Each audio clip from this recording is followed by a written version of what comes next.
안녕하세요. 문화유산 답사를 통해 생각을 통통 키워주는 통통 선생님이에요. 조선의 왕 중 대왕이란 단어가 자연스럽게 떠오르는 왕은 바로 세종대왕이시죠? 이번 시간에는 선생님과 함께 세종대왕을 만나러 여주 영릉 앞에 세워진 세종전으로 여행을 떠날 거예요. 건국한 지 얼마 안 되는 조선을 탄탄한 나라로 만들기 위해 밤낮으로 노력하셨던 세종대왕은 우리에게 어떤 이야기를 들려줄까요? 궁금증을 안고 선생님과 함께 출발해 볼까요?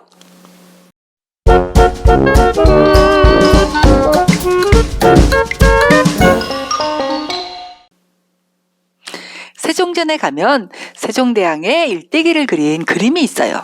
이 그림들을 살펴보면서 세종대왕이 어떻게 왕이 되셨고 왕이 된 후 어떤 일을 하셨는지 알아볼게요.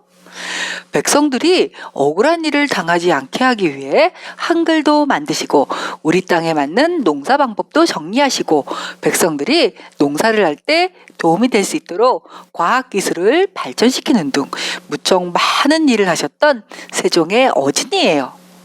세종의 아버지는 태종 이방원이에요. 이성계의 5번째 아들이었던 방원은 왕자의 난을 일으켜서 왕이 되었어요. 왕조의 난이 일어난 이유는 태조 이성계가 8번째 아들을 세자로 책봉했기 때문이에요.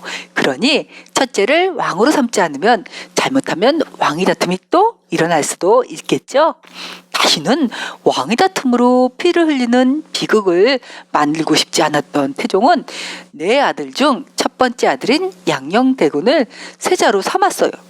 그런데 셋째인 충녕이 제일 총명한 데다가 책을 아주 좋아해서 건강이 좋지 않은데도 글 읽기를 멈추지 않을 정도였어요. 왕자 시절의 독서들을 보세요. 무척 열중해서 책을 읽고 계시죠? 이런 아들의 건강이 염려되었던 태종은 충녕의 방에서 책을 치우라는 명령을 했어요. 그런데도 충녕이 병풍 사이에 숨겨져 있던 책을 발견한 거예요. 얼마나 기뻤던지 충녕은 그 책을 수십 차례나 반복해서 읽었어요. 이 소식을 들은 태종은 건국한 지 얼마 안 되는 조선을 발전시키기 위해서 충녕을 왕으로 세우기로 결정했어요. 1418년 6월 태종은 충녕을 왕세자로 삼고 같은 해 8월에 충녕에게 왕위를 물려주고 상왕이 되었어요. 이 그림은 세종이 경복궁 군정전에서 즉위식을 갖는 그림이에요.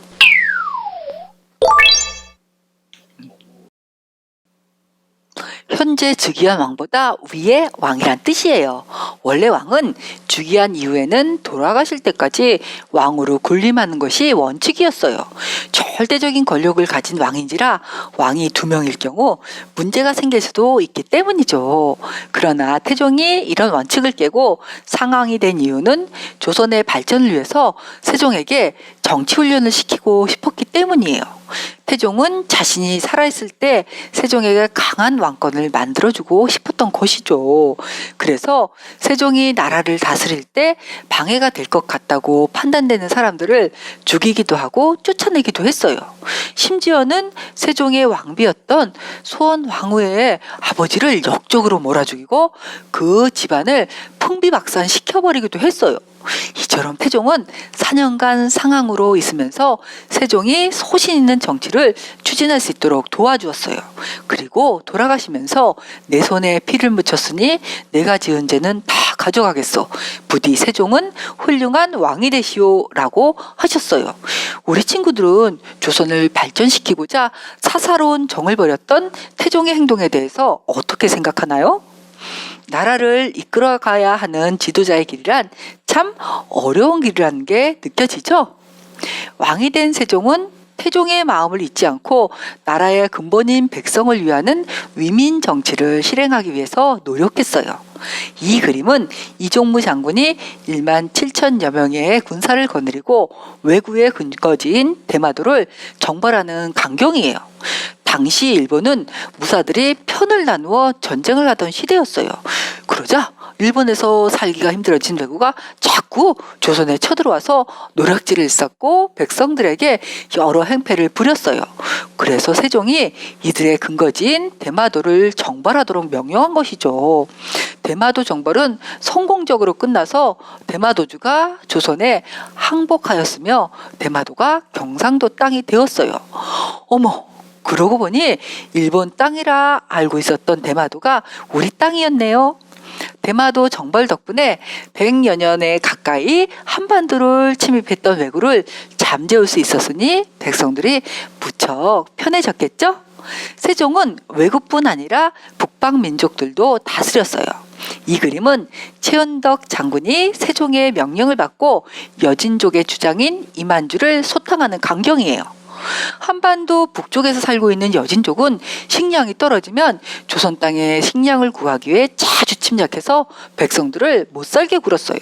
세종께서는 계속되는 여진족의 침략을 막기 위해 최은덕 장군에게 압록강 유역에 여진족을 몰아내도록 했고 1443년에 그 땅에 사군을 설치했어요. 이때부터 압록강 이남은 완전히 우리 땅이 되었어요. 또 김종서 장군을 시켜 두만강 유역을 개척해서 육진을 설치하게 했어요. 이 그림은 여진족 주장이 무릎을 꿇고 김종서 장군에게 복속을 맹세하는 광경이에요.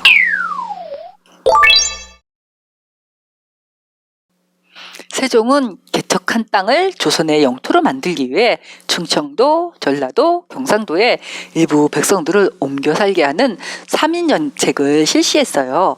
또 그 지역에서 오래 살던 사람을 토간으로 임명하여 그 지역을 지키도록 하는 토간제도를 실시했어요. 덕분에 압록강에서 두만강에 이르는 오늘날의 국경선이 만들어졌어요.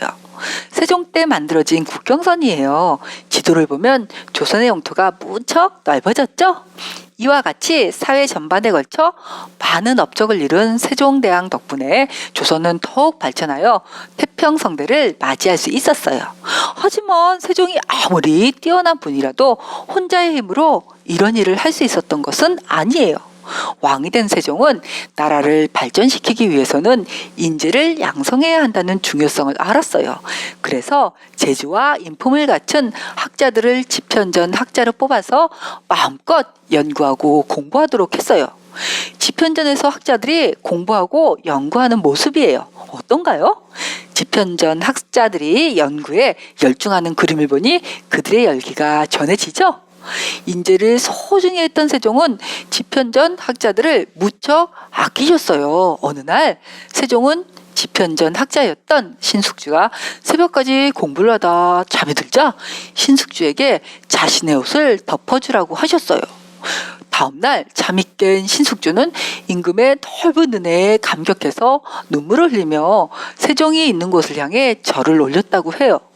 이 소식을 들은 집현전 학자들이 더욱더 마음을 바쳐 학문과 연구에 집중했다는 것은 당연한 일이겠죠? 이들은 열심히 연구해서 나라를 발전시킬 제도를 만들고 학문을 만들고 과학기술을 발전시켰어요. 세종의 꿈 중 하나는 농사가 잘 돼서 백성들의 근심이 적어지고 그로 인해 백성들이 살아가는 기쁨을 누리게 하는 것이었어요. 그래서 농사를 지을 때 수확량을 늘리기 위해서 정초로 하여금 우리나라 토양에 알맞은 농작 기술을 적은 책을 만들도록 했어요. 그 책이 바로 농사직설이에요.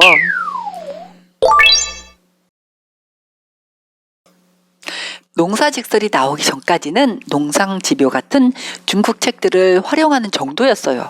하지만 중국과는 토양도 다르고 기후도 다른 지역이 많았기 때문에 우리나라 실정에 맞지 않는 농사법이 많았어요. 그래서 각 지방마다 경험이 많은 농부들에게 농사법을 물어서 정리한 책이 농사직설이에요.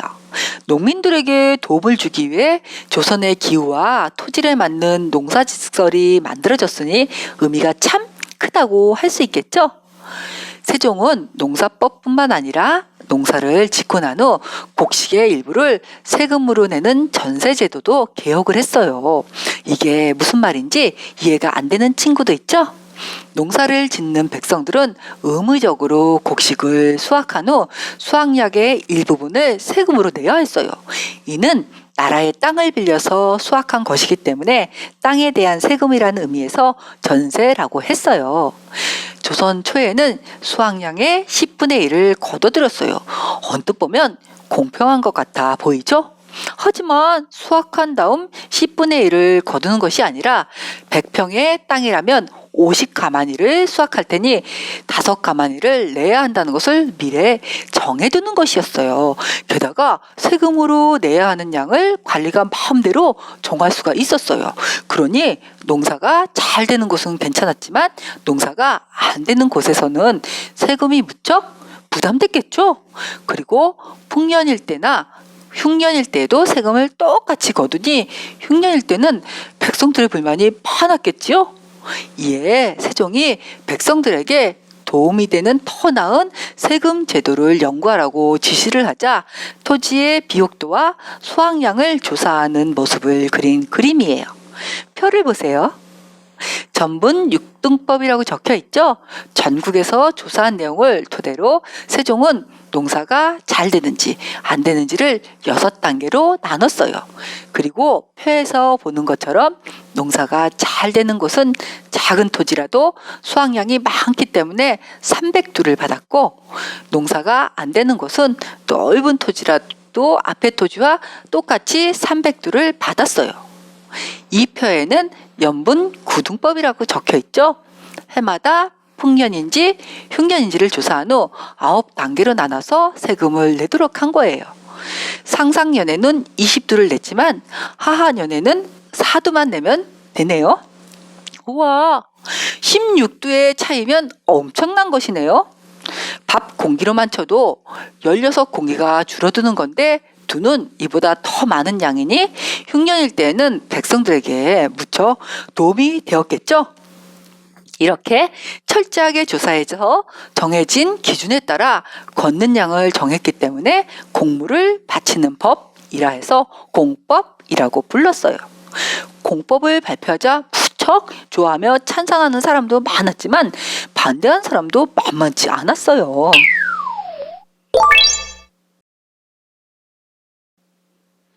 공법을 찬성한 이유는 공법의 시행으로 세금을 걷는 관리가 자기 마음대로 세금을 더 걷는 부정한 일이 줄어들 테니 농민들은 세금을 덜 내서 좋고 나라 돈은 많아질 거라는 기대감 때문이었어요. 반면 농사가 잘 되는 땅을 가진 사람은 정해진 양을 내는 것이 좋겠지만 농사가 안 되는 땅을 가진 사람이 일정한 양의 세금을 내는 것은 부담이 된다는 이유 때문에 반대한 것이에요. 그러자 세종은 백성들에게 찬성인지 반대인지를 묻는 여론을 조사했다고 해요. 지금은 국민의 의견을 묻는 것이 당연한 일이지만 조선시대에는 왕의 명령에 따라 모든 것이 결정되었어요. 이런 시대에 여론조사를 했다는 것은 정말 특별한 일이었어요. 이뿐 아니라 이 제도를 시행하는데 발생하는 문제를 줄이기 위해 17년 동안이나 연구해서 단점을 보완한 후 법을 실시했다고 하니 세종의 정성에 놀라울 뿐이에요. 어떤 일을 할 때 이런 세종의 자세를 본받는다면 성공할 수 있지 않을까요? 세종은 또 백성들이 농사를 잘 지을 수 있도록 여러 측면에서 도움을 주고자 장영실 등의 과학자를 시켜 여러 가지 과학기구를 만들도록 했어요. 이 그림은 세종께서 세자와 함께 추구기로 강우량을 측정하는 것을 보고 계신 광경이에요. 사진으로 보이는 둥그런 통이 추구기예요. 추구기는 비의 양을 재는 기구로 둥근 통에 빗물을 받은 후 통 속에 자를 꽂아서 빗물의 양을 측정하는 거예요. 농사 지을 때 각 지역에 따라 비의 양을 측정할 수 있으면 미리 준비할 수 있어요. 비가 많이 오는 곳이라면 홍수를 막기 위해 둑을 쌓아야 했고, 비가 덜 오는 곳이라면 저수지를 만들어 대비해야 했어요. 그런데 정확한 측정을 못했으니 미리 준비하기 어려웠겠죠? 그래서 만든 것이 추구기예요.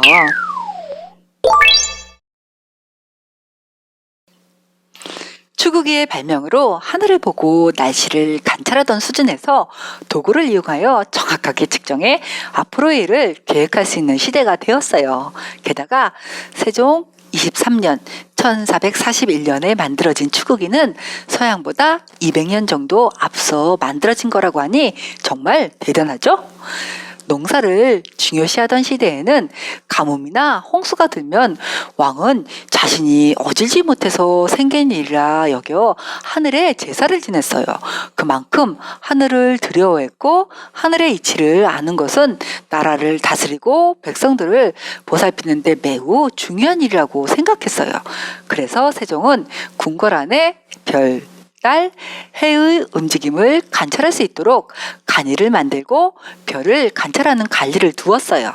그리고 때때로 중앙 천문대였던 서원관을 찾아 천문학자와 함께 그동안 관찰한 것을 토의하고 새롭게 알게 된 사실을 정리했어요.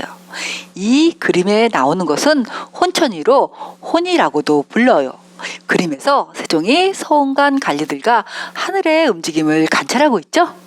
이렇게 하늘의 변화를 세심하게 살펴서 나라를 운영하는데 도움이 되고자 했어요. 세종께서 각종 과학기구와 농사 관련 서적을 만들도록 한 이유는 백성들이 편하게 살도록 하기 위해서였어요.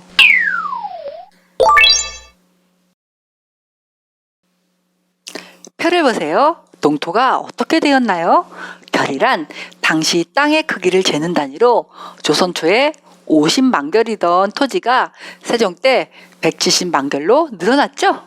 농민들을 배려하고 사랑하는 왕의 마음 덕분에 농사 지을 땅도 많아졌고 농사 기술이 발달하여 수확량도 많이 늘어났어요. 이 그림은 주자소에서 많은 책을 인쇄하는 광경이에요. 주자소란 활자를 만들고 책을 인쇄하는 곳으로 책을 사랑하셨던 세종은 책을 쉽게 많이 찍어낼 수 있도록 새로운 활자를 개발하도록 했어요. 세종의 명에 따라 이천을 중심으로 만들어진 활자 연구팀은 경자자, 갑인자, 병린자 등의 새로운 금속 활자를 개발해서 인쇄술을 발전시켰어요. 그러나 인쇄술을 발전시켜서 책을 많이 찍어내도 어려운 한자로만 되어 있어서 백성들이 책을 읽을 수 없었어요. 뿐만 아니라 나라의 소식을 알리는 문서도 한자로 되어 있었기 때문에 백성들은 나라에서 어떤 일이 일어나는지를 제대로 알 수가 없어서 답답했어요. 그러니 한문으로 쓰인 문서를 읽지 못해 죄인으로 몰리는 억울한 일을 당할 수도 있었겠죠. 이것이 안타까웠던 세종은 일반 백성들도 쉽게 책을 읽을 수 있도록 새로운 문자인 훈민정음을 만드셨어요.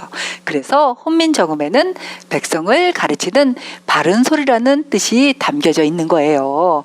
이 그림은 세종이 1446년에 경복궁 군정전에서 훈민정음을 반포하시는 광경이에요.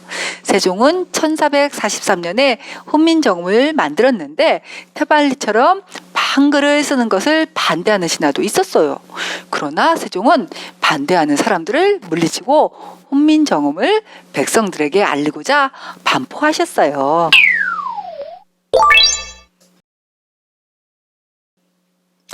조선은 성리학의 나라니까 성리학이 나온 곳인 중국을 받들어 모셔야 된다고 생각했어요. 그러니 중국의 글자인 한자도 중요시했겠죠? 중국 글자인 한자가 있는데 한글을 사용하는 것은 중국에 대한 예의가 아니라고 하면서 반대한 거예요.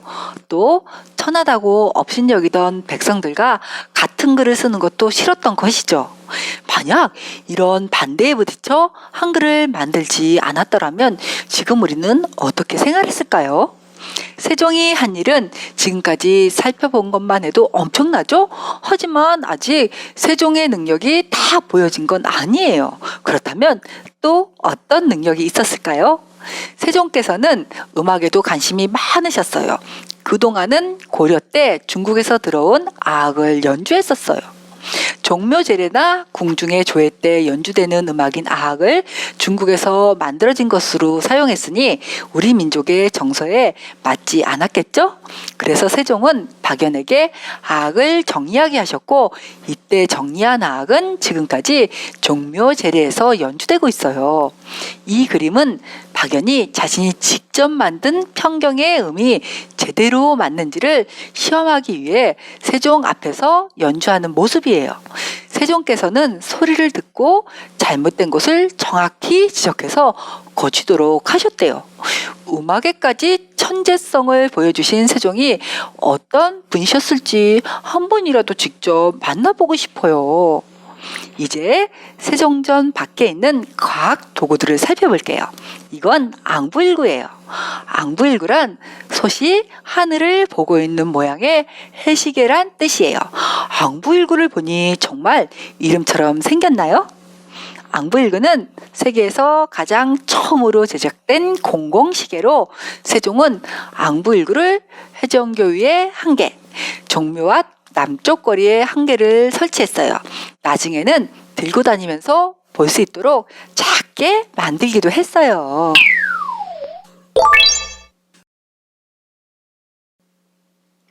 여기 오목한 솥 표면을 보세요. 시반이라고 불리는 이 부분에는 시간을 나타내는 세로선과 절기를 알 수 있는 가로선을 그어놓고 북쪽을 향해 영침을 비스듬히 꽂았네요. 이렇게 영침을 꽂아 놓았기 때문에 해가 동쪽에서 남쪽, 남쪽에서 서쪽으로 움직이면 영침의 그림자 끝이 시반에 비치게 돼요.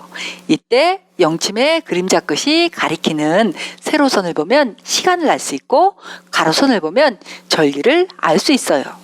절기란 계절을 구분하기 위해 한 해를 24로 나눈 것이에요. 그래서 절기를 부를 때 24절기라고 말하는 거예요. 하지만 대부분 시간과 절기가 한자로 표시되어 있으니 글을 모르는 백성들이 앙부일구를 보면 어땠을까요? 제대로 시간과 절기를 알지 못했겠죠? 그래서 여러 사람이 보는 장소에 놓아둔 앙부일구에는 한자 대신 동물의 얼굴을 그려넣게 했어요. 이렇게 정교하게 세심하게 만들어진 앙부일구 덕분에 우리 조상들은 농사와 일상생활에 많은 도움을 받았어요. 이것이 자동시계인 자격루예요. 자격루는 자동으로 시간을 알려주는 장치가 있어 일정 시간마다 시간을 알려주는 최첨단 작품이었어요.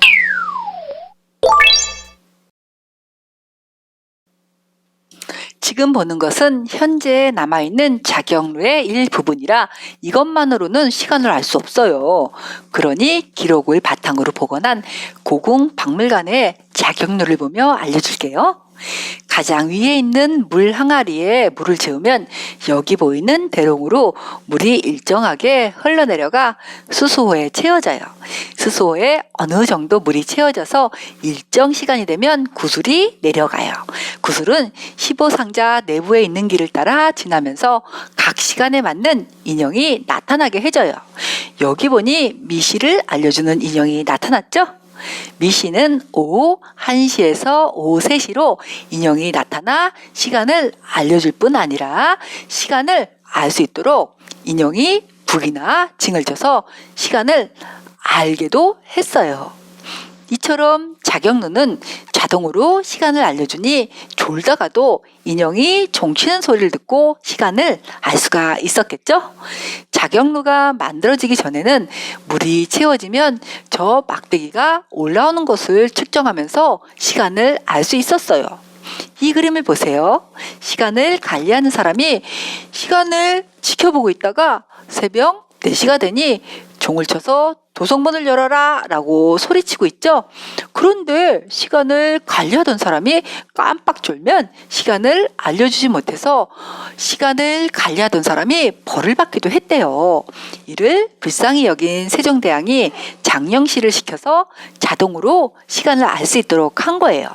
노비였던 장령실은 이러한 과학 발명품을 만들어서 사람들의 생활에 많은 도움을 주었기 때문에 신분이 매우 낮은 노비였지만 높은 벼슬까지 오를 수 있었어요. 일구란 해시계를 뜻하는 말이니 현주일구도 해시계겠죠. 여기 시반에 그림자가 비쳐서 시간을 알 수 있도록 한 거예요. 현주일구는 기록으로 남아있는 가장 오래된 해시계예요. 이 해시계는 정남일구로 시간과 절기를 동시에 알 수 있도록 만든 거예요. 다른 해시계와 달리 나침판이 없어도 남쪽을 정확하게 알 수 있도록 만들었어요. 그래서 남쪽을 가르쳐주는 해시계라는 뜻으로 정남일구라고 하는 거예요. 조선시대에는 한강과 청계천 주변에 사람들이 많이 모여 살았는데 홍수가 나면 피해가 아주 컸어요. 그래서 세종대왕은 백성들이 홍수를 미리 예측할 수 있도록 청계천 한가운데 수표를 세웠어요. 수표를 보면 눈금이 그려져 있죠? 1척부터 10척까지 눈금을 새겨서 사람들이 물의 높이가 얼마나 높아졌는지 볼 수 있도록 했어요. 수표에 6척 정도로 물이 차면 아직 걱정 없구나 생각했지만 9척을 넘으면 청계천이 넘칠 수도 있겠구나 생각해서 미리 대비할 수 있었어요. 이처럼 농사의 가장 중요한 요소였던 가뭄과 홍수를 예측할 수 있었으니 백성들이 한결 안심하고 살 수 있었겠죠? 지금까지 우리나라 역사상 가장 위대한 성군으로 꼽히는 세종대왕에 대한 기록과 유물을 전시한 세종전을 둘러보았어요. 세종께서는 영토 확장을 하고 전세제도 정리했으며 농사직설 등 다양한 책을 편찬하셨어요. 이뿐 아니라 여러 가지 과학기구와 활자까지 만드셨어요. 끝이 없는 세종의 능력은 천재이기 때문에 가능했던 것일까요? 그보다는 끊임없이 노력하고 정성을 다해 그 일을 이룩하려 하셨던 열정이 있으셨기 때문에 가능하지 않았을까요? 다음 시간에는 또 다른 유적지로 신나는 여행을 떠나볼 거예요. 또 어떤 유적과 유물이 우리를 기다리고 있을까요? 설레는 마음을 안고 다음 시간에 만나요.